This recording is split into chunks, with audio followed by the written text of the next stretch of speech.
Gloria a Dios.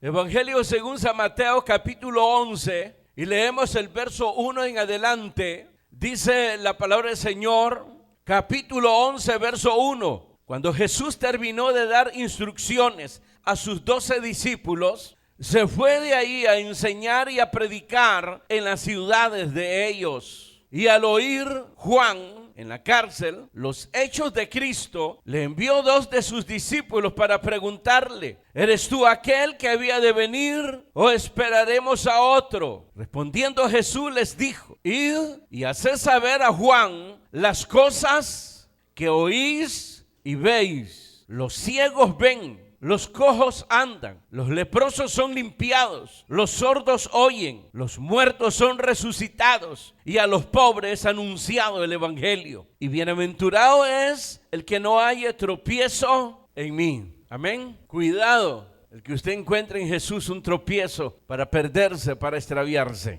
Eso es increíble, hermanos, que Jesús diga eso, pero esa es la realidad, hermanos. De todos los tiempos en la historia de la humanidad, el hombre ha encontrado tropiezo en Dios, ha encontrado tropiezo en Cristo y sigue tropezando todavía en la verdad de Dios. Sin embargo, hermanos, lo que aquí se está planteando es sobre la inquietud, la pregunta, la duda que manifestó Juan el Bautista acerca de nuestro Señor Jesucristo. Dice aquí, según Mateo, de que Juan ya estaba en la cárcel. En el Evangelio de San Marcos, que es el siguiente que sigue después de Mateo, ahí, hermanos, se narra el motivo por el cual Herodes echó en la cárcel a Juan el Bautista. Y fue porque dice que Juan, hermano, lo reprendía, porque Herodes había tomado la mujer de su hermano, y esto es lo que Juan denunciaba. Y cada vez que lo encontraba le decía que no le convenía precisamente y que era un pecado lo que estaba cometiendo. Entonces, queridos hermanos, encontramos aquí un hombre como Herodes, que viene a ser de las personas que gustan escuchar, hermanos, acerca del mensaje de Cristo. Pero sin embargo, hermanos, rechazan el llamado a dejar el pecado, el llamado al arrepentimiento. Y esto es bien importante hacerlo ver, porque dice ahí Marcos que Herodes escuchaba de buena gana, hermanos, a Juan el Bautista. Lo mandaba a traer a su presencia, lo escuchaba. Juan le hablaba de la ley, pero le hablaba de la manifestación del Mesías. Pero cuando llegaba al tema del arrepentimiento, de la justicia, ahí ya, hermano, ya le decía otro día, pues te voy a escuchar. Sin embargo, al final, usted ya conoce la historia, terminó mandándolo a decapitar. Así murió, hermano, Juan el Bautista. Sin embargo, aquí pues todavía estaba en la cárcel, y cuando escuchó, hermanos, la fama de Jesucristo, dice ahí, o los hechos pues de Cristo, entonces envió a 2 de sus discípulos a preguntarle a Jesús si era aquel que había de venir o se esperaría a otro. Creo que es una buena pregunta. Es una pregunta que hasta el día de hoy, hermanos, se hacen aún los mismos cristianos. Si Jesús es de verdad el Mesías, el Hijo de Dios, el Salvador del mundo. Si Jesús es una realidad. Y en base a esto, hermanos, diríamos, testificamos de Jesús. Nosotros ahora, como cristianos, como iglesia, testificamos de Jesús lo que hemos leído, lo que hemos oído y lo que hemos visto. Por eso es, hermanos, que el mundo se extraña de la posición que adopta el cristiano, de que no retrocede y que lo mira, hermanos, a través del tiempo, que no ha cedido ningún espacio. Estaba hablando de los cristianos, pues, de los creyentes que de verdad, pues, hermanos, experimentaron el poder de Dios en su vida, ¿verdad? No los ha solapado. Usted sabe que el cristiano solapado no se sabe qué es, pierde su identidad y cuando dice que es cristiano, actúa como que no es cristiano, entonces no se sabe si es chicha o limonada o es aceite el asunto. Yo así una vez le dije a una persona: usted no es ni chicha ni limonada. Y hay otro dicho por ahí: ni picha ni cacha. Porque no tienen la identidad. Por ejemplo, creo que es Pablo el que dice que el que es amigo del mundo se constituye enemigo de Dios. Eso lo dice la Escritura. Y el que es amigo de Dios es enemigo del mundo. En el sentido, pues, que ya no hacen las cosas que el mundo hacía y que ya no andan en las vanidades del mundo. Entonces aquí, hermanos, el cuadro que se nos presenta es, primero, hermanos, esta inquietud de Juan el Bautista. Y en segundo lugar, la respuesta que da nuestro Señor Jesucristo. Una respuesta que nosotros muchas veces necesitamos y que solo Jesús la puede dar. La respuesta adecuada para nuestras vidas. No la que nosotros esperamos a nuestro capricho, porque no hay que enredarnos tampoco. Muchas veces nosotros esperamos una respuesta de Dios, pero que encaje, hermano, con lo que nosotros pensamos, con lo que nosotros deseamos, con lo que nosotros queremos. Y no realmente, hermanos, deseamos esa verdad que va a situarnos y que nos va a llevar por el camino que lleve realmente a la vida. Amén, amén. Vamos a entrar a los detalles. Verso 2. Al oír Juan en la cárcel los hechos de Cristo, le envió 2 de sus discípulos para preguntarle: ¿eres tú aquel que había de venir o esperaremos a otro? La respuesta de Jesús era, hermano, que era el que había de venir. Y nosotros lo testificamos y lo creemos, que era de quien hablaban los profetas, que era el enviado de Dios, como dijo Nicodemo, y que realmente era y es el Mesías, es decir, el Salvador del mundo. La persona que usted necesita en su vida, ese es Jesús. Amén. Ahora, hermano, esto es una duda que muchas veces salta en la mente de los creyentes. Mayormente, hermano, cuando se encuentran en situaciones adversas como en la que estuvo Juan el Bautista. Juan el Bautista sabía que en cualquier momento, hermanos, él moría. Él sabía que de la cárcel no salía vivo, porque tenía un gran enemigo, y en sí no era Herodes. Porque dice ahí que Herodes lo respetaba, lo amaba, sabía que era profeta. El problema era la mujer de Herodes. Aquí una mujer llamada Herodías era esposa del hermano de Herodes. Pero Herodes la había agarrado como mujer y por eso lo denunciaba. Pero a pesar de eso, en la cárcel, él lo cuidaba. Pero en un cumpleaños, hermanos, por andar de tapudo, don Herodes, porque no se puede decir otra cosa. Usted sabe que el hombre, hermanos, somos de aquellos que hablamos de más, que no frenamos nuestra lengua, que queremos aparentar que tenemos y que somos, y al final no tenemos nada ni somos nada. Pero Herodes, hermanos, en su cumpleaños, la gran idea y la gran sabia de su mujer hizo que danzara a su hija delante de Herodes. Y dice que agradó a Herodes, la hija de Herodías, es decir, de esta mujer. Y ahí donde salió este hombre, comprometer su palabra, su promesa, y le dice: pídeme todo lo que quieras, que yo te lo daré, aún hasta la mitad del reino. La muchacha pues pensaba pedirle eso, pero fue a consultar a su madre y le dice: ¿qué pido? Y qué horrible es cuando, hermanos, las personas tienen sus propios intereses y les vale lo que le pase al otro, porque no pensó en el beneficio de su hija. A veces los padres muchas veces cometemos ese error, y mayormente cuando hay problemas, hermanos, en el matrimonio, usted se ha dado cuenta de eso, que a veces, hermanos, los dos se pelean, hermanos, y los dos quieren usar a los hijos como espada, porque cada quien quiere defender su posición y quiere salir ganando. Y lo que no se dan cuenta es que están destruyendo a sus hijos. El caso de esta mujer fue así. Y le dice: pídele la cabeza de Juan el Bautista y que te la entregue en una bandeja. Nada que ella lo hizo, queremos verlo. Y para eso que te lo entregue en una bandeja. Cuando le dijo eso a Herodes, Herodes se entristeció. Y ahí donde dice que amaba a Juan el Bautista, pero había comprometido su palabra. Salió de tapúdelo. Qué importante es ser prudente, ¿verdad, queridos hermanos? A veces no la conocemos, pero aquí la gran imprudencia de este hombre hizo que mandara a decapitar a Juan el Bautista. Entonces Juan sabía, hermano, por causa de Herodías, la mujer de Herodes, sabía que de ahí no salía vivo, solo muerto. Y fue ahí, al escuchar los hechos de Jesús, lo que se decía de Jesús, los milagros, las palabras que él decía. Entonces manda a 2 de sus discípulos a preguntarle si era él el que había de venir o se espera otro. Pero en esto, hermano, me quiero detener en esto, porque aún en muchos cristianos resalta esta duda en su mente, si realmente es verdad lo de Jesús y lo de Dios. Y nosotros no debemos de permitir la duda en nuestros corazones con respecto a Dios y con respecto a Cristo. Y le voy a decir por qué. Porque no solo hemos leído la verdad de Dios y la hemos creído, hemos tenido la experiencia. Solo Él pudo cambiar nuestras vidas. Y solo Él pudo sacarnos del lodo donde estábamos, del pecado y la maldad. Solo Él pudo restituir nuestras vidas. darnos la oportunidad de una nueva vida, y no importando la edad, porque tal vez algunos dirán, es muy tarde para mí. Para Jesús nunca es tarde, porque tú puedes empezar una nueva vida, y lo hemos experimentado. Hemos visto los milagros en otros, hemos visto el respaldo de Dios en la obra que realizamos como predicadores, como servidores de Dios. Pero lamentablemente, hermanos, siempre vienen esas dudas. Cuando estamos pasando situaciones difíciles, donde llegamos a pensar que de esta ni Dios nos puede ayudar. ¿A cuánto les ha pasado eso?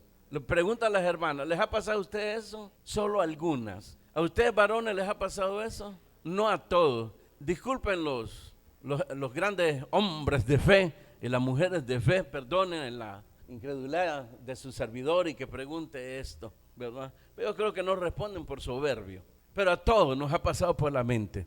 Lo que debemos de hacer es no permitir que venga a echar raíces en nuestros corazones. Que no importa la situación que estemos pasando, eso no cambia la realidad y la verdad de Dios, la verdad de Cristo y la verdad del poder del Espíritu Santo en nuestras vidas. En el caso, hermanos, de Juan el Bautista, muchos aseguran de que en él hubo esa duda. Yo no lo creo así. Y no lo creo así por la forma en que Juan presentó a Jesús por primera vez. Él vio, dice, venir el Espíritu Santo como una paloma sobre Jesús. Escuchó la voz de Dios Padre. Él no solamente había leído, sino que había certificado lo que decía en la Escritura, que realmente Jesús era y es el Mesías. Y cuando lo presentó al pueblo dijo, esta es la ofrenda de Dios por el pecado. He aquí el Cordero de Dios que quita el pecado del mundo. Así lo presentó Juan el Bautista a Jesús. Yo no creo, hermano, que en él hubiese esa incredulidad. Y entonces, ¿a qué se refirió él? Se refirió a su ministerio. Y ahí, hermanos, ahí todos debemos de poner, como dice nuestra barba, en remojo. A los que les crece la barba. Lo de Juan el Bautista era, hermanos, si él había cumplido su misión. Esa era la inquietud de Juan el Bautista, porque estaba allí en la cárcel y porque sabía que en cualquier momento, hermano, iba a sufrir la muerte. Fue decapitado. Tal vez la duda era en él mismo, si él había cumplido el propósito de Dios. Usted puede leer, por ejemplo, en el verso 9, léalo conmigo, ahí mismo, el verso 9, ¿qué dice ahí? Son palabras de Jesús hablando de Juan, porque este es de quien está escrito: he aquí yo envío mi mensajero delante de tu faz, el cual preparará tu camino delante de ti. De cierto os digo, entre los que nacen de mujer, no se ha levantado otro mayor que Juan el Bautista. Amén. Es decir, no solamente se venía anunciando la aparición del Mesías, sino que iba a haber un profeta que iba a ser enviado delante de Jesús. Y Jesús mismo da testimonio aquí que ese profeta era Juan el Bautista. Pero Juan estaba en la cárcel, estaba a punto de ser sacrificado. Entonces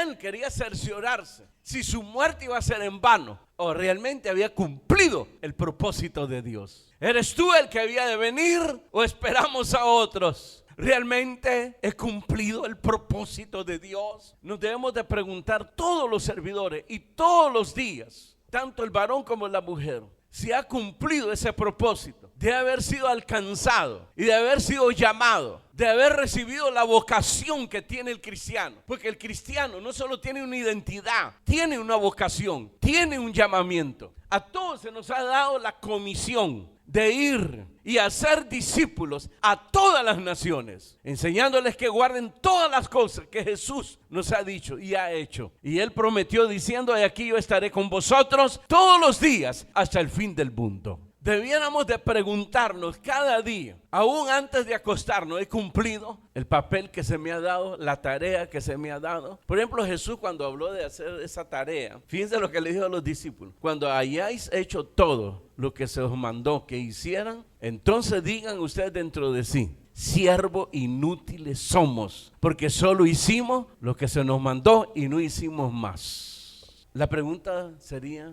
¿por lo menos hemos alcanzado el título de siervo inútil? Por lo menos ese título de hacer por lo menos lo que se nos ha mandado. Si había una duda en Juan el Bautista, era esa: si él, como el profeta que había de venir, si él cumplió esa tarea. La respuesta de Jesús, obviamente, cuando él fue después sacrificado, son de aquellos que le pudieron decir al Señor: Señor, misión cumplida. Creo que no hay satisfacción más grande, hermanos, en la muerte, de llegar a tener la seguridad en medio de nuestras insuficiencias, en medio de nuestras limitaciones, en medio de nuestros pecados, poderle decir al Señor: Señor, cumplí la misión, lo que tú me encomendaste. Esa era, hermano, lo que había en la mente, en el corazón de Juan el Bautista. No debemos de conformarnos, por lo menos hice algo, o lo hice a media todas las cosas. No, Jesús no hizo a media la salvación, se dio todo por amor a nosotros, todo, todo. Por eso, hermano, da tristeza, posiblemente enojo de escuchar a un cristiano, hermanos, cuando miran a otro cristiano entregado y que dice, eso es fanatismo, eso es aquí, y tanto, hermanos, de hacer calificativos así. Porque lo que Dios hizo en nosotros fue grande. Yo ya se los he dicho, de encontrar personas y decir que, usted es ortodoxo. Que ni saben qué significa eso, porque a uno de ellos le pregunté y le dije, ¿qué es ortodoxo? Y no me supo dar respuesta. No sabía lo que es ser ortodoxo. Después otra persona me lo dijo, pero esa persona sí sabía lo que era ortodoxo. Y me dijo, lo que pasa es que usted todo lo agarran en serio, lo de la palabra de Dios y las cosas de Dios. Así le digo, sí. ¿Acaso Dios no nos tomó en serio a nosotros? Y nos tomó tan en serio que Él pudo haber levantado un hombre para que se sacrificara por nosotros. Pudo haber enviado un ángel que se sacrificara por nosotros. Pudo haber enviado un arcángel que muriera por nosotros. Pudo haber enviado un querubín, pero ninguno de ellos envió. Nos dio a su único hijo, a su hijo unigénito, dice la Escritura, su único hijo, por amor a nosotros, porque de tal manera amó Dios al mundo, que ha dado a su hijo unigénito, para que todo aquel que en él crea no se pierda, mas tenga la vida eterna. En esto se mostró el amor de Dios, en que siendo nosotros pecadores, Cristo murió por nosotros. Mirad cuál amor nos ha dado el Padre. Él nos tomó en serio a nosotros, sufrió por nosotros. Él tuvo chance, hermanos, para desistir. ¿Y yo por qué voy a morir por esto malagradecido? Porque la Biblia dice claramente, a lo suyo vino y lo suyo lo rechazaron. Solo ahí era para decir, mira, Padre, por gusto esta gente, hay que se pudran, me voy. No, desde que Él fue engendrado, desde que Él nació, creció, empezó, hermano, su calvario. La vida de Él era una hostilidad tremendísima. No había ni cumplido 2 años y Herodes ya lo quería matar. Cuando se dio la orden de la matanza de los niños, era para que en esa matanza, la idea era que ahí muriera nuestro Señor Jesucristo. Pero un ángel hizo, hermanos, que sus padres adoptivos huyeran hacia Egipto para salvar a ese niño. Y cuando Él empezó su ministerio, usted conoce la hostilidad que Él sufrió de los que, entre paréntesis, hermano, o entre comillas, sabían de Dios y tenían sabiduría de Dios. Los líderes religiosos, ellos también lo rechazaron y lo terminaron matando. En el Getsemaní oró al Padre que si era posible apartar esa copa, pero que no se hiciera su voluntad, sino la voluntad del Padre. Y ahí llegó la turba. Y desde que llegó se lo llevaron, hermano, a golpe limpio, a patadas limpios. No es como lo sacan, hermano, en las películas. Don Jesús, es Don Jesús, ¿verdad? Cuidado ahí con el rey, cuidado me lo tocan, no me lo toquen. Cuidado me lo golpean por aquí. Aquí hay un charco, pásese por aquí. No se me vaya a enlodar el hombre. No, hermano, nada de eso. A golpe limpio, bofetada limpio, de tal manera que dice Isaías que lo dejaron, hermano, desfigurado. Lee el libro de Isaías 53, lo dejaron desfigurado de la paliza que le dieron. Y al siguiente día cargó la cruz y ahí lo colgaron y murió por nosotros. Nos tomó en serio, como nosotros deberíamos de tomar en serio la obra que Él ha hecho en nuestras vidas. ¿Están de acuerdo? Aunque no lo estén. Verso 4, respondiendo Jesús les dijo, id y haced saber a Juan las cosas que oís y veis. Amén. Fíjense, hermanos, lo que iban a testificar a Juan. Jesús les dice, lo que ustedes van a escuchar y van a ver, díganselo a Juan. Yo cuando leí esto me acordé de los apóstoles. Cuando ellos dijeron, hermanos, no podemos dejar de decir lo que hemos visto y oído. Porque ellos lo metieron en la cárcel y con condiciones lo sacaron y le dijeron, no hablen de ese nombre. Porque si vuelven a hablar de ese nombre, los echamos presos. Y no los dejaron ir así nomás, les reventaron la espalda a los dos, a Pedro y a Juan. Y en la primera esquina comenzaron otra vez a predicar y lo volvieron a llevar. No les hemos dicho que no hablen de ese nombre. Entonces ellos le dijeron, juzgad vosotros si es menester obedecer a los hombres antes que a Dios. Muchos de ustedes deberán de pensar en eso cuando toman decisiones en su vida. Juzgad vosotros si es menester obedecer a los hombres antes que a Dios. Y nosotros no podemos dejar de decir lo que hemos visto y lo que hemos oído. Vayan y díganle a Juan lo que han oído y lo que han visto. La iglesia, ese es el testimonio que da. Hemos leído y hemos creído, pero también hemos visto y hemos escuchado. Tenemos nuestro propio testimonio, del cual muchos se avergüenzan ahora de dar su testimonio. Solo Él pudo cambiar nuestra vida. Hermano, nos íbamos a imaginar nosotros estar en un grupo aquí encerrado. ¿Ah? ¿Se puede imaginar usted eso algún día? Cuando usted era religioso, ¿se acuerda? Y que no creía, pero bueno, no creía y punto pues. Y que alguien llegaba y le decía, te invito a una iglesia. Para nosotros, hermano, era invitarnos a una iglesia es como que nos invitaran al 5. ¿Saben lo que es el 5?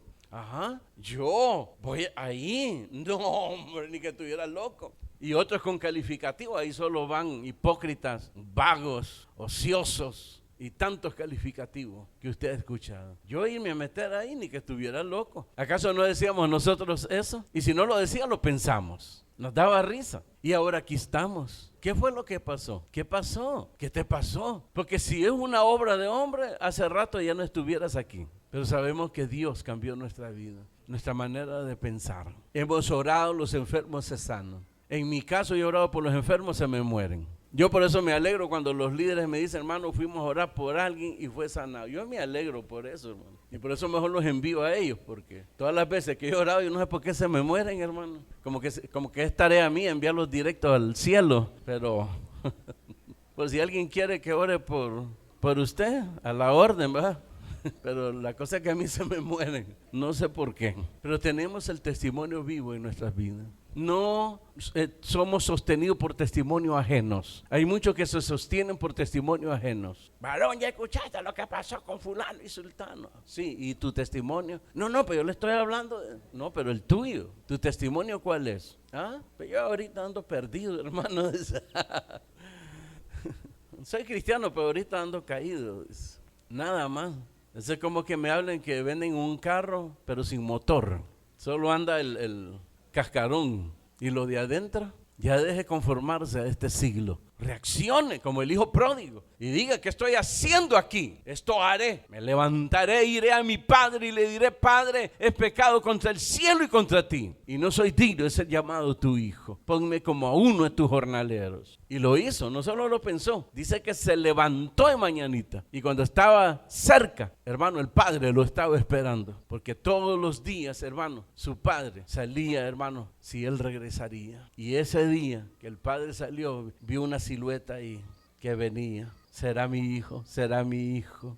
Muchas veces había visto personas pensando que era su hijo, pero no, era el vecino, era el que le robaba el ganado tal vez. Pero ese día era su hijo el que venía. Y tuvo compasión de él. Y dice que él corrió hacia su hijo y lo abrazó. Así es nuestro Padre Celestial. Cuando nos devolvemos con una genuina arrepentimiento y estamos conscientes, hermanos, que habíamos aborrecido a Dios, que no queríamos nada de Él y que éramos pecadores, el Padre es el que corre a abrazarnos para perdonarnos y para restituir nuestras vidas. Eso es lo que hace Él. Ustedes recordarán que Él le dijo, Padre, realmente pequé contra Dios, pequé contra ti. ¿En qué pecó contra Dios? Si alguien se acuerda. Acuérdense que era judío y los judíos tenían los 10 mandamientos. De los 10 mandamientos había uno, que era el cuarto. Honra a tu padre y a tu madre. Y él había ofendido a Dios al deshonrar a su padre. No le importó el dolor de su padre cuando él se fue. Y por eso le dice, Padre, he pecado contra el cielo y contra ti. Si imagine usted este hijo haber regresado donde el padre y decirle, Padre, aquí estoy, me tenés que recibir porque soy tu hijo. Vos me engendraste, yo no te pedí que me engendrara, pero vos me engendraste, así que me tenés que aguantar. O yo te pedí que me engendraras. Los que tienen hijos, los hijos le pidieron que usted lo engendrara, ¿verdad que no? Usted el que salió de loco ahí, que quería un niño, que allá, que no sé qué. Y usted, madre, yo te pedí que me pariera. Yo no te pedí que me pariera. Ahí está la vieja loca ahí que quería un niño. Ahora aguántenme. Ay, dice ahí la escritura, del hijo que le dice al padre, ¿por qué me engendraste? Y del hijo que le dice a la madre, ¿por qué me diste esa luz? Ay, de ese hijo, acarrea maldición. Pero el que honra a padre y a madre, está la promesa y dice, y tendrás largura de vida. Y honrar a padre y madre es que no importa cómo se comportan los padres. Son su papá, son su mamá. Hónrenlos, hónrenlos. Pero ¿cómo voy a honrar a este viejo borracho aquí que allá? Es un problema que tiene él. El pecado lo tiene esclavo. ¿Qué puedes esperar? No lo menosprecie. Es tu padre, hónralo, hónralo. Porque a ti te puede pasar lo mismo. Tú puedes ser atrapado por otro vicio o por el mismo vicio. Hónralo. Ten respeto de él. Respeta a tu padre, respeta a tu madre. Y no importa cómo se comporte. Y tendrás largura de vida, dice la escritura. Amén. Lo que oímos y vemos es el testimonio de la iglesia, es el testimonio que debe de dar precisamente, hermanos, cada creyente. Fue la orden de Jesús. Vayan donde Juan y díganle que las cosas que oís y veis. Él no se puso ahí a sentarse. Díganle a Juan que busque Génesis capítulo tal, que dice ahí que la serpiente es la mujer, la serpiente de la serpiente y de la mujer. Y después díganle la promesa de Dios a Abraham, que en su simiente, y enseñándole ahí teología. No. Si Juan conocía la escritura, si no, díganle lo que van a oír y lo que van a ver. Los hizo que se quedaran con ellos. Verso 5. Los ciegos ven, los cojos andan, los leprosos son limpiados, los sordos oyen, los muertos son resucitados y a los pobres es anunciado el evangelio. Esto estaba profetizado en Isaías.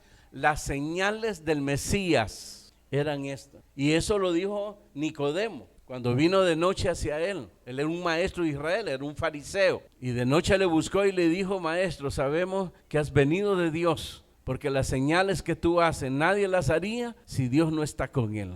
Y eso es lo que había profetizado Isaías, dando las señales cuando aparecería el Mesías. Que los sordos iban a oír, los ciegos iban a ver, los cojos iban a caminar, los muertos iban a ser resucitados. Y a los pobres es anunciado el evangelio.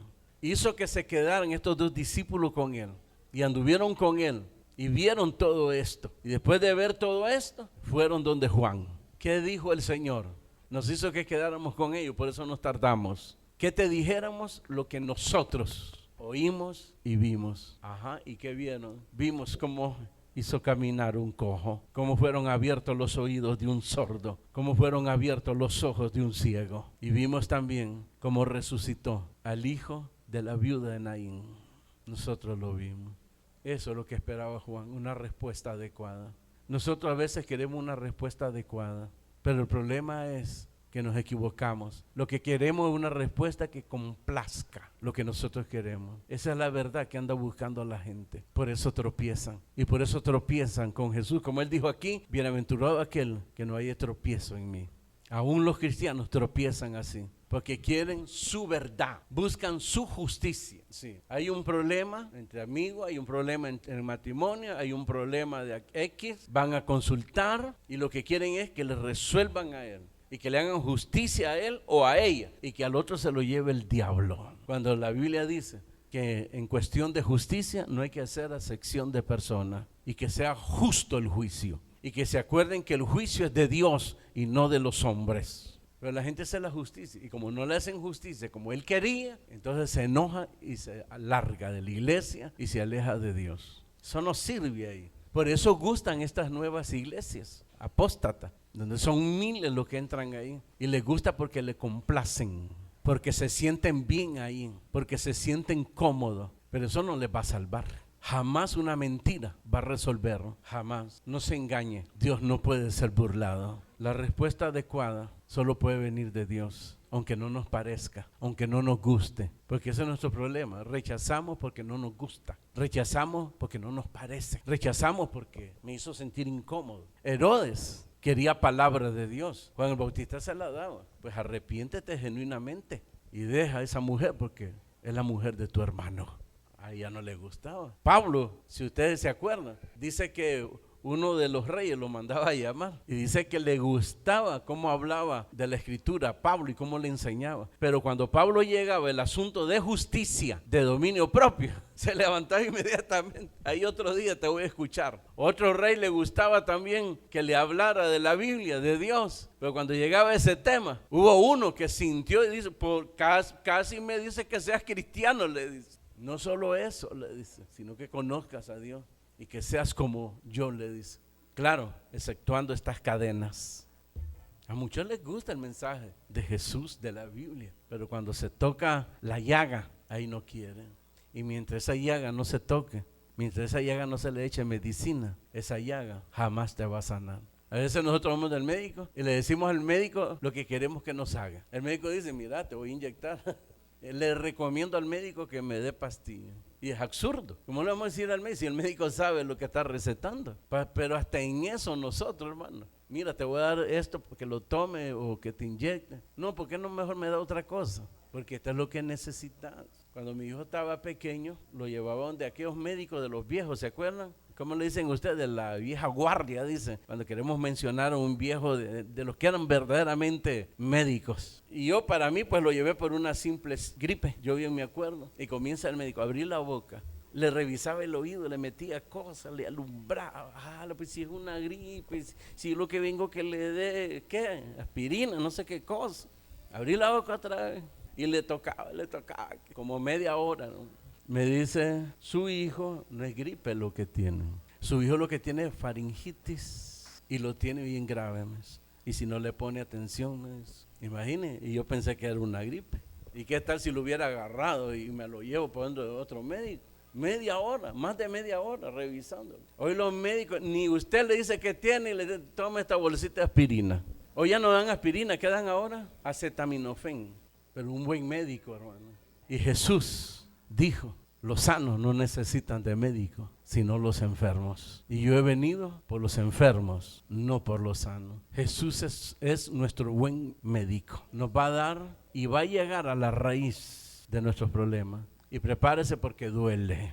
Pero aunque duela, si usted quiere vivir, déjeselo. Deje que el buen médico lo toque. Yo sé que llegar a la raíz del problema nos incomoda, nos ofende, no nos gusta. En eso estoy de acuerdo. Es como la disciplina. Ninguna disciplina es motivo de alegría, sino de tristeza. Estamos de acuerdo todo ahí. Todos estamos de acuerdo ahí. El asunto es que lo necesita. Lo necesitamos. Y una vez más, el llamado de Cristo, y espero que usted lo escuche, porque siempre estará a la orden y las puertas abiertas. Venid a mí todos, dice el Señor, los que estáis cansados y trabajados, que yo os haré descansar. Mi yugo, fíjense lo que él dijo, mi yugo es fácil y ligero de llevar. Amén y amén. La iglesia y el cristiano testifica lo que ha leído y hemos creído lo que hemos leído, pero también lo que hemos escuchado y lo que hemos visto. Jesús es real y eso es lo que predicamos. Predicamos a un Cristo que murió en la cruz para darnos salvación, pero también un Cristo que ha resucitado para darnos la esperanza de la vida eterna. Él es el primero en la resurrección. Cuando suena la trompeta, los primeros que se van a levantar son los muertos en Cristo.